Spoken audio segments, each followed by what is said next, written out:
What's up guys, this is Brett from Fenix Ammo, and today I am here to describe to you the GI 360T.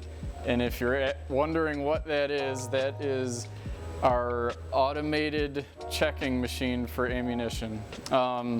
Essentially what it does is we have a hopper over here that takes the finished ammo, or in this case what we're currently checking is brass.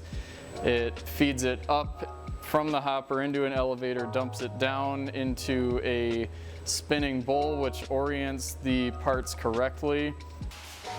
So as you can see here, the ammo is being dumped from the hopper into the bucket in this automated elevator. It's going to rise up to the top here. This elevator is about 16 feet tall, if you're wondering. It's a fairly large machine, takes up a lot of space in our shop.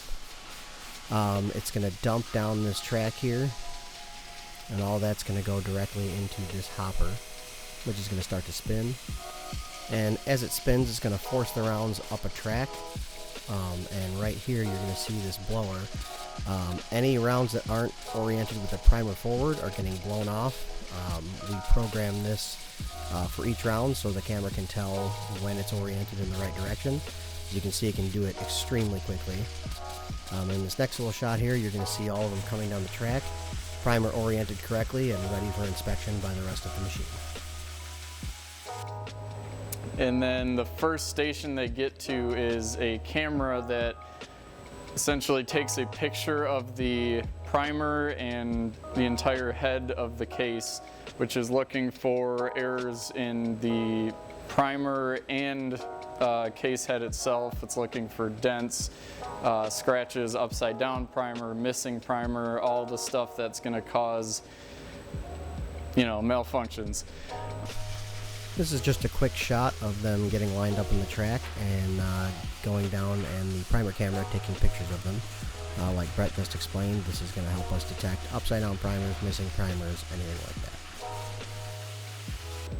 After that, we get to the mouth camera, which for finished ammo is not super useful, but with brass it's extremely useful, because then we can, it's just like the primer camera. It takes a picture of not the case head but the top of the case, so we're looking for roundness, we're looking for any sort of damage in the top of the case. And then after that, the real meat of the inspection happens, where it comes to the laser inspection, where it laser measures the dimensions of essentially whatever we want. So here we're looking at a screenshot of what the inspector is seeing while the sort is happening.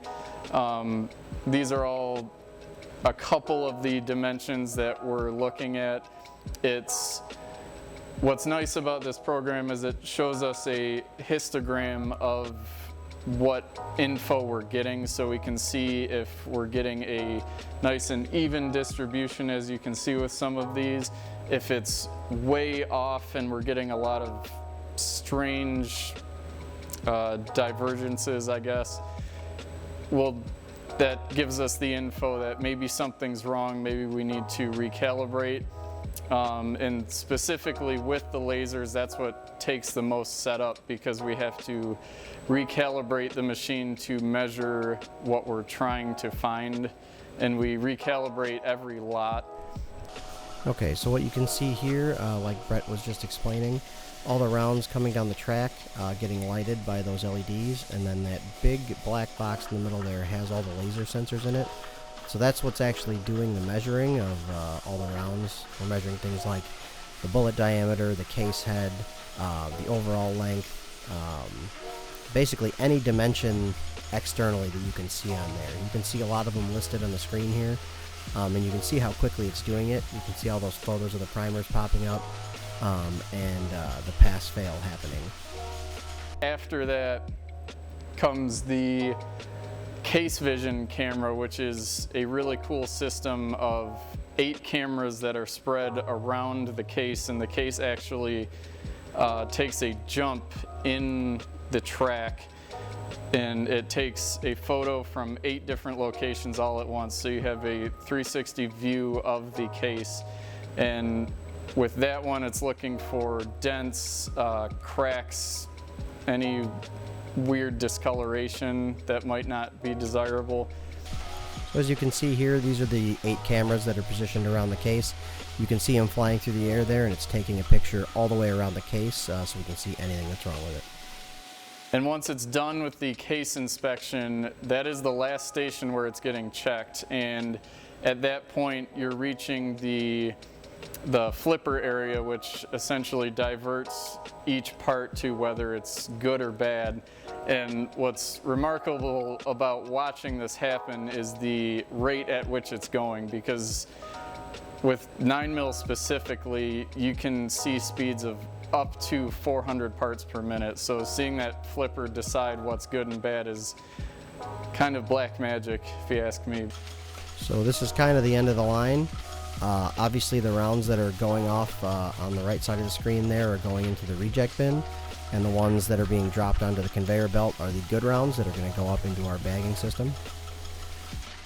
So what we're trying to accomplish with this machine is expediting the checking process.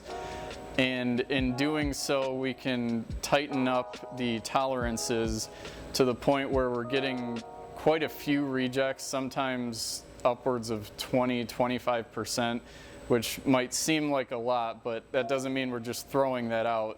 That 20–25% then gets handed off to our human checker who manually checks everything. So that's making his job easier because he's got fewer rounds to check. And then all the rounds that are going into the automated bagger are 100% good, and they can immediately just go right in a box and get shipped to your front door. So again, this is at the end of the line here. Those were that right there is where the flipper is. It's deciding whether they're good or bad. This is just a close-up shot of the conveyor belt. That door that closes at the bottom there is what helps the bag count correctly. So once it's counted 250 rounds, it gives it a delay to give the conveyor belt, and then as you can see there, it reopens and starts dropping the rounds that it's caught onto the conveyor belt. This is what just ensures that each bag actually has 250 rounds in it. Because basically the GI machine is counting, and then there's a delay between each one before it starts to give the bagger time to finish making the bag and drop it off and everything like that, which you're going to see here in a second. So all the rounds are dropping down through the top there into our pre-made bags. The bagger prints our label on there and all of that lot information. And then when it gets full, as you can see, it seals the bag and drops it down into a bin where we can come collect it. So you're probably asking yourself, why do I care about this? Why is he telling me any of this? The unfortunate reality is that most ammo manufacturers do not check every single piece of ammo that goes to you, which is very dangerous and embarrassing. We have always checked every single piece of ammo that comes out of here. We always will. And we have taken the time and effort to find the best automated checking machine to do that even better and faster than we have before. So thank you guys for checking out this video on our automated checking process. Don't forget to like, share, subscribe, all that good stuff. And we're going to continue to post videos here on this channel. Hopefully we don't get banned here like we do everywhere else, but as long as we're here, we're going to keep bringing you content. So like I said, like, share, subscribe, all that good stuff. And we'll see you guys in the next one.